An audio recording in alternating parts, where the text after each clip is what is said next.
everyone, welcome back to Investing Doc. Today I wanted to address a topic honestly that really gets to me, and I believe it's relevant to many of us in the medical community, dealing with negative reviews that I find untruthful and the importance of documentation. As physicians, we pour our heart and soul into our work. We're dedicated, we're passionate, and we're here because we genuinely want to make a difference in people's lives. But sometimes, despite our best efforts, we're faced with feedback that's harsh, unconstructive, and even downright untrue.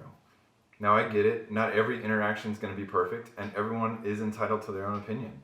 But when there are blatant lies or exaggerated claims, it stings and it's disheartening, especially as a practice owner.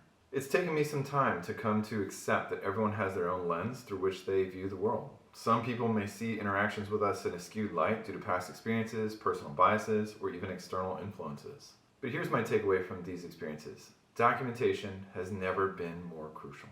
We need to be diligent in our documentation, not only for medical purposes, but to protect ourselves. Clear and concise, accurate notes can serve as a medical record and a legal record, a truth that stands against the opinion and perceptions of others. This isn't about being overly defensive, overly cautious. It's about being thorough. Let's take this as a reminder to document meticulously. It's in our best interest to shield ourselves from misinterpretations. Now, some of y'all may think that I got hit with a lawsuit recently, and I didn't. I just got hit with a couple of negative one-star reviews that, in my opinion, were completely untruthful. For example, one of them even talked about how we botched a breast surgery. We're a primary care clinic. We don't even do breast surgeries. Just remember, it's not about what we say or do, but it's also about how we're perceived. And while we can't control perceptions, we can control our actions, responses, and the records we keep. So make sure you're documenting well. And also, when you receive that negative one-star review online that you think is not truthful, really take a deep breath and think about how you're going to respond before you just instinctively type, "You're full of crap." I think we all want to continue to serve our patients with love, dedication, and excellence. Even when we face with challenging feedback, try to handle it with grace, professionalism, and understanding of what truly may be going on with the patient in leaving that negative review. If there's actionable change that you can take from a negative review, that's great, right? So if everyone's saying your office manager was rude, which has happened to us, we eventually terminated that office manager. But if everyone's saying things like, for example, we botched a breast augmentation.